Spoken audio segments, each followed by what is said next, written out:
If there is one thing that unites all the religions in the world, despite their different beliefs, values, and practices, it is the fact that they seek the answer to a single question. Out of the 17 available assault rifles in Mass Effect 3, what is the best one for your squad mates? I decided to do some testing myself by playing a mission with only my squad mates doing most of the work, and measured how long it took them to complete the job with a specific assault rifle. The mission that I used was the Noveria fighter base one, as it has a good variety of enemies and different scenarios to further test the weapon specifics. The difficulty was set to impossible, and I started each countdown as soon as I could control Shepard and ended it as soon as the Atlas exploded.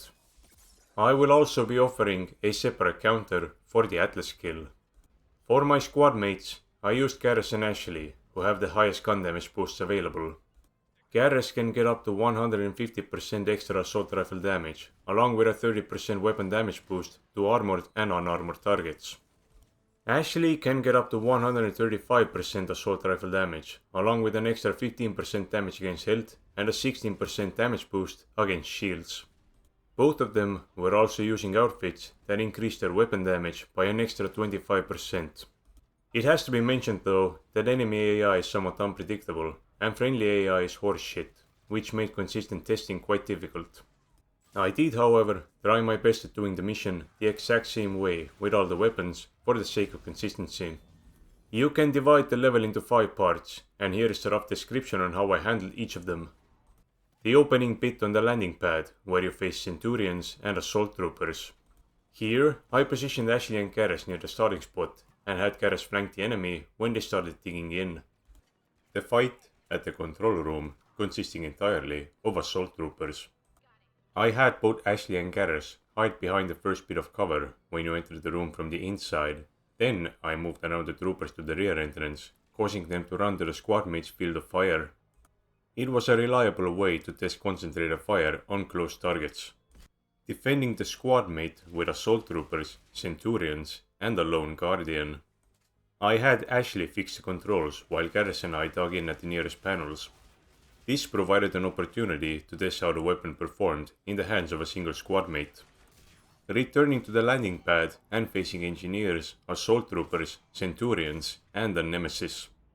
This was the trickiest and most time-consuming bit, as the enemies have the high ground when attacking from the outside, and flanking them from the inside leaves us quite vulnerable. I had Garrus and Ashley take cover at the barricades before the stairs, while attempting to funnel enemies towards them.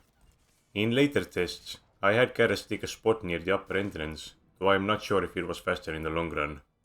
And the final battle with the Atlas. I positioned the squaddies in a spot above the landing pad that allowed for a complete field of view for both of them, meaning that the Atlas was almost always under constant fire as soon as it appeared. For the testing, I went through the mission by relying on squadmates to do most of the damage. The exception to this were the turrets that Engineers can deploy. Those I destroyed myself, as their placement is kind of random, and I wanted to remove that variable for the sake of consistency. When enemies hogged cover too much, I shot through the wall to deal a small amount of damage to get them to move. When I or a squadmate got overwhelmed, I did take the liberty to use cryoblast to give us some breathing room. On a few occasions, when a part of the level had taken longer than reasonable, I did kill an enemy that had a smidge of health left, especially when they had shields. For the Atlas fight, when it got too close to the team, I either did a light melee on it or shot at it to distract it. Because the game expects you to use a combination of powers and weapons on armored enemies, I did hit it with a warp when its armor had depleted by 5 bars and kept it debuffed with a cryoblast. Despite these exceptions, I am confident that about 95% of total damage dealt came entirely from my squadmates. They did not use any abilities other than their ammo powers. All of their damage came from their guns. As for my Shepard, he was a sentinel with max damage reduction tech armor and fortification, making him stupidly tanky while in cover. The general strategy was to use myself as a distraction. On to the weapons themselves. Every test was done with a level 5 variant of the weapon. For most weapons, they had a level 5 mag size and a level 5 high velocity barrel mod. For the weapons that couldn't pierce cover, they were instead equipped with a level 3 extended barrel and a level 5 mag size mod. Now before we get to the rankings, there were two weapons where I didn't go through with the full testing, the Argus and the Valkyrie. In the hands of squadmates, both lose their burst fire mechanics and become weak single shot weapons that are fired very infrequently. Neither of these got past the first segment on the landing pad in less than 10 minutes, and they struggled to kill even a basic trooper frozen solid with cryoblast. To save time, I'll just say that they are irredeemable and move on. Dead last in the 15th spot is the Chakram Thrower. This weapon has a charge mechanic to increase its damage, but it goes completely unused by our squadmates. Adding to that is the fact that they return to cover after each shot, which greatly reduces their firing rate. With these two factors combined, the overall DPS is very poor. On a bright side though, it is one of the best weapons for crowd control, as both the impact and the explosion stagger enemies. I can see it having a spot in a soldier or infiltrator build where the player does most of the damage, while squadmates support with cryo ammo, but don't expect it to do the heavy lifting when you're in the support role. Next up is the Phaeston, and while I know a lot of people love to give Garrus this particular assault rifle as it is a Turian weapon, it just isn't that great in the hands of squadmates. They don't really have a problem with sustained fire this time around. It's just that the damage is so low that it only removes around 2 or 3 bars of health per burst. Enemies tend to relocate in the middle of the burst too, causing most of it to go to waste. The high rate of fire chews through the magazine, causing your team to stop and reload, which hinders overall DPS as well. As a result, the Phaeston is pretty underwhelming.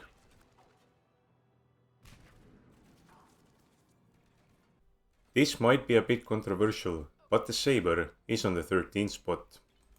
I had pretty high hopes for this gun, and before my testing I had perceived it as being a good choice for our allies, but this test proved that raw damage isn't always the winner here. When it hits hard, often a 2 to 3 shot kill against basic troopers, but the problem here is your squadmates' behavior. They return to cover after every shot, making the DPS much lower than it would be in the hands of the player. Couple that with their tendency to miss their first shot, and the Saber sadly isn't that good for consistent damage. To end on a bit of a positive note, I can see it being a decent choice when you want higher survivability for your team, but still enough damage to punch through armor. The Geth pulse rifle deals even less damage than the Phaeston, but it still scored higher. Why? Mainly the mag size, which starts out at 100. This means that your squad will spend less time reloading and more time shooting. That factor alone raised it above the comparable Phaeston, but it does have one disadvantage.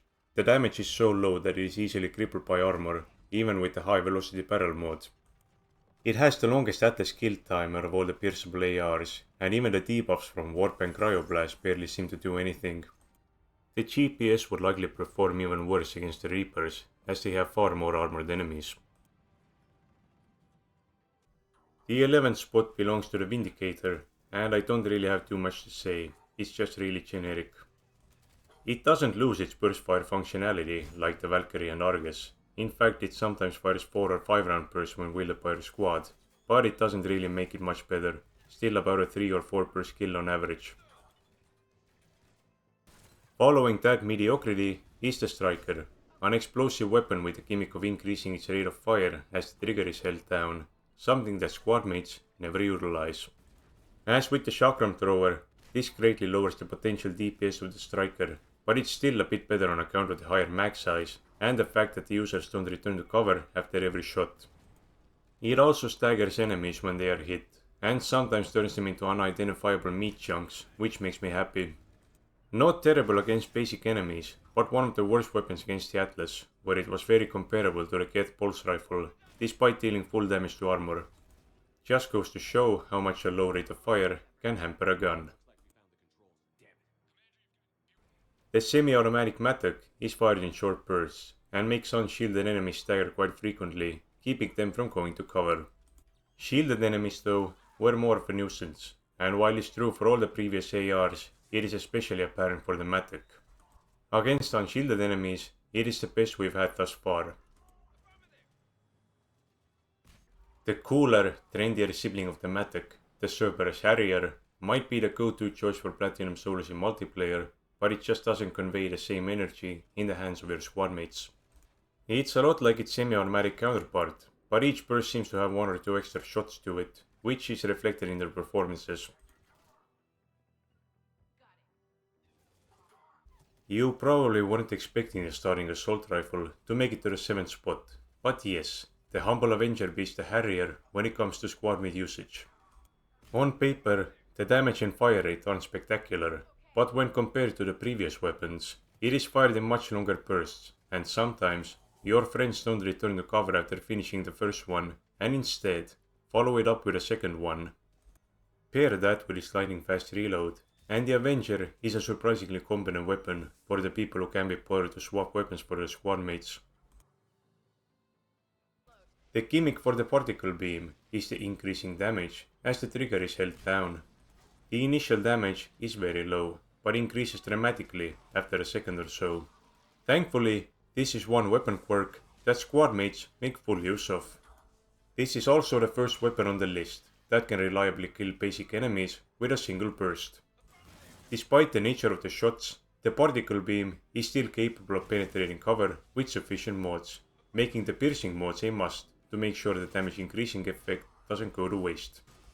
I was expecting this weapon to be a little higher than the 6th spot, but truthfully, this mission isn't even the best showcase for it, as there's quite a bit of cover that can be breached, even with the high-end piercing mods. If you were to do this test in more open areas, then it would surely rank higher. It also turns your enemies into cum stains, which adds aesthetic value to the battlefield. The Falcon fires shots that explode when near the enemy. This means that the weapon doesn't really suffer against moving enemies like the traditional bullet type guns, and it also means that it can hit enemies in cover when the shots from other weapons would have flown overhead. The best part about the Falcon though is that it staggers enemies very reliably, making them vulnerable to follow-up shots.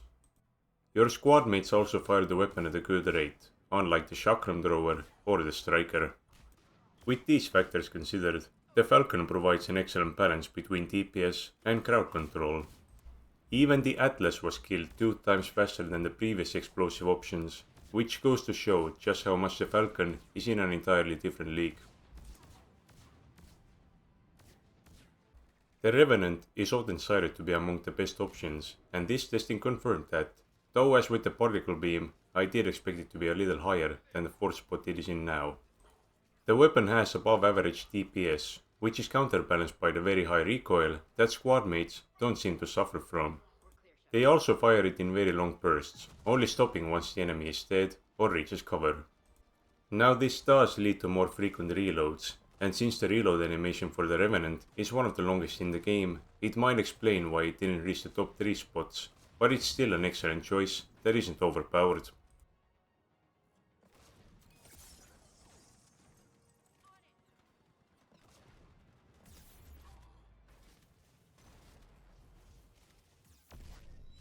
Beating the Revenant by almost 3 minutes is the ADAS. This weapon fires non-hit scan projectiles, which makes hitting moving targets difficult, but once a shot does land, it is almost guaranteed to stagger the enemy, leaving them vulnerable for the following barrage. The shots also deal a bit of AoE damage, and as with the Revenant, the weapon is fired in long bursts. The ADAS cannot pierce cover though, and while that might give the gun some obvious flaws, along with the slow projectiles, the overall damage output and stun locking the enemy more than makes up for it. As a cherry on top, the ADAS deals increased damage against shields. Just look how fast the Atlas is stripped. Given its power, it is also one of the easiest weapons to obtain, just 10,000 credits at one of the Citadel stores, meaning that your squadmates get to use it almost through the entire game on a first playthrough if you're so inclined.